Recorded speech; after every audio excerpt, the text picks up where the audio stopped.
بھائی موبائل پر وہ سب کچھ دیکھ رہا تھا جو میں نے صبح اس کے موبائل میں دیکھا تھا۔ بھائی میرے بہت قریب بیٹھا تھا، میں بہت گھبرا رہی تھی۔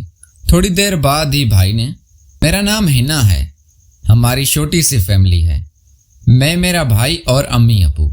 ابو کی نوکری کچھ خاص نہیں ہے، اس لیے ہم چھوٹے سے گاؤں میں رہتے ہیں اور ہمارے گھر میں 2 ہی کمرے ہیں، ایک میں ابو اور امی سوتے ہیں اور ایک میں اور میرا بھائی۔ میرے بھائی کی عمر 16 سال ہے اور میری عمر 19 سال۔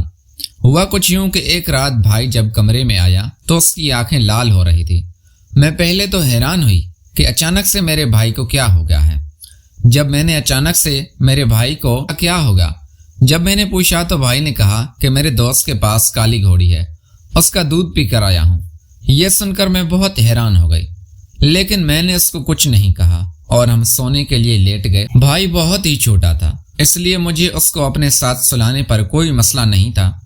اس طرح تقریباً روز ہی میرا بھائی اس وقت میرے پاس سونے کے لیے آتا تھا جس وقت میں بس سونے ہی والی ہوتے تھے۔ پہل تو میں نے اس بات کو بالکل دھیان نہیں دیا کہ وہ کالی گھوڑی کا دودھ کیوں پیتا ہے اور اپنے بھائی کو اپنے پاس سلاتی رہی، مگر پھر کچھ دنوں کے بعد مجھے اپنے بھائی میں عجیب سے بدلاؤ محسوس ہونے لگے تھے۔ مجھے لگتا تھا کہ جیسا میرا بھائی مجھے ہر وقت بہت غور سے دیکھتا ہے، اور صرف رات ہی نہیں، میں دن میں بھی بھائی میرے آگے پیچھے گھومنے لگا تھا۔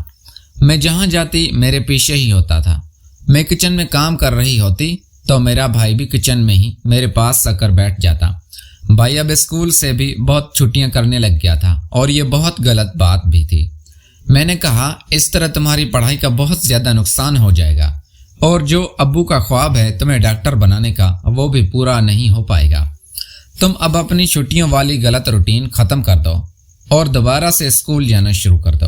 تو میرا بھائی میری بات سن کر لڑائی والے انداز میں مجھ سے اسکول کے گھر بیٹھ کر پڑھائی کر لیتا ہوں اور مجھے زیادہ یہ کوشش کریں گی کہ میں گھر سے باہر رہوں گا۔ مجھے حیرت ہو رہی تھی کیونکہ وہ اپنی عادت اور روٹین سے ہٹ کر سارے کام کر رہا تھا، جبکہ وہ پہلے ایسا نہیں تھا۔ وہ اپنی پڑھائی کو لے کر بہت زیادہ سیریس تھا اور دن رات اپنی پڑھائی کے لیے بہت محنت کرتا تھا اور اپنی کلاس میں سب سے اچھا بچہ تھا۔ ایسا کیا ہو گیا تھا کہ وہ دن رات میرے سر پر سوار رہنے لگا تھا۔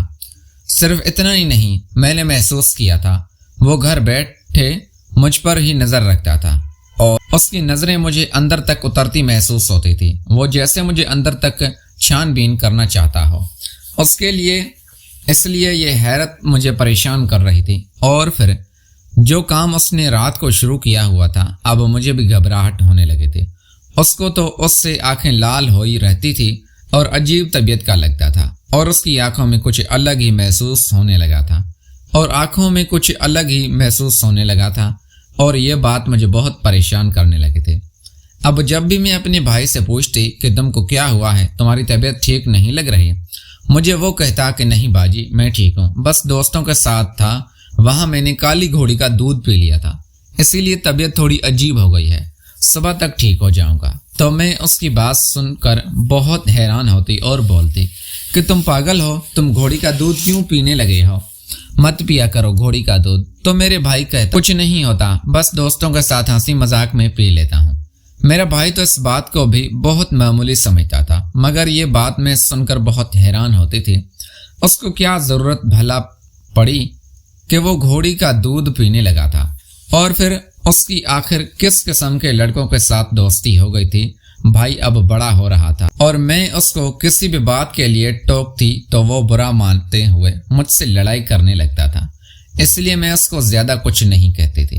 مگر اب کچھ دنوں سے اس کا رویہ بہت زیادہ بدلا سا تھا اور پھر میں اپنے چھوٹے بھائی سے بہت ڈر گئی۔ پھر ایک رات کو پیاس لگنے کی وجہ سے میری آنکھ کھلی تو میں دیکھ کر یہ حیرت میں پڑ گئی تھی کہ میرا چھوٹا بھائی جاگ رہا تھا اور موبائل پر کچھ دیکھ رہا تھا۔ موبائل سے میں تھوڑی دیر عجیب طرح کی آوازیں سنائی دی، یہ سب دیکھتی اور سنتی رہی۔ بھائی ساتھ ساتھ مجھے بھی گھور کر دیکھ رہا تھا۔ تب مجھے سمجھ آئی کہ یہ موبائل پر کیا دیکھ رہا ہے۔ میں اب اپنے بھائی سے بہت گھبرانے لگی تھی اور پھر میں نے اس کو ایک دن بول بھی دیا کہ تم اب بڑے ہو رہے تو تم باہر سویا کرو۔ میری بات سن کر وہ غصے سے بولنے لگا، تو ٹھیک ہے، اگر میں بڑا ہو گیا ہوں تو یہ گھر چھوڑ کر ہی چلا جاتا ہوں۔ پھر آپ کو میری طرف سے کوئی پریشانی نہیں ہوگی۔ اپنے چھوٹے بھائی کے منہ سے یہ باتیں سن کر میں گھبرا گئی تھی۔ میں نے کہا اگر تم کو میرے ساتھ ہی سونا ہے اور میرے ساتھ ہی رہنا ہے تو ویسے تم رہو، میں تم کو کچھ نہیں بولوں، بس یہ گھر چھوڑنے کی بات مت کرنا۔ وہ میری بات پر چپ ہو گیا۔ ایک دن بھائی گھر سے باہر گیا ہوا تھا اور اس کا موبائل گھر پر پڑا ہوا تھا۔ میں نے موقع دیکھ کر موبائل اٹھا لیا، اس میں سے وہ سب کچھ دیکھنے لگے۔ جیسے جیسے میں وہ سب دیکھتی رہی میرے جسم میں عجیب طرح کا احساس ہونے لگا۔ تب مجھے سمجھ آیا کہ بھائی کن کاموں میں پڑ گیا تھا جن کی مجھے سمجھ بھی نہیں آ رہی تھی۔ رات کو پھر میں ویسے سو گئی مگر بھائی ہی اور موبائل پر وہ سب کچھ دیکھ رہا تھا جو میں نے صبح دیکھا تھا۔ تھوڑی دیر بعد بھائی میرے بہت قریب بیٹھا تھا، میں بہت گھبرا رہی تھی۔ دیر جاگتا رہا اور اوپر وہ سب کچھ دیکھ رہا تھا جو میں نے صبح دیکھا تھا۔ تھوڑی دیر بعد بھائی میرے بہت قریب بیٹھا تھا، میں بہت گھبرا رہی۔ پیارے دوستوں، میں امید کرتا ہوں آپ کو ہماری کہانی پسند آئی ہے۔ اگر کہانی پسند آئی ہے تو ویڈیو کو لائک کر کے چینل کو لازمی سبسکرائب کریں۔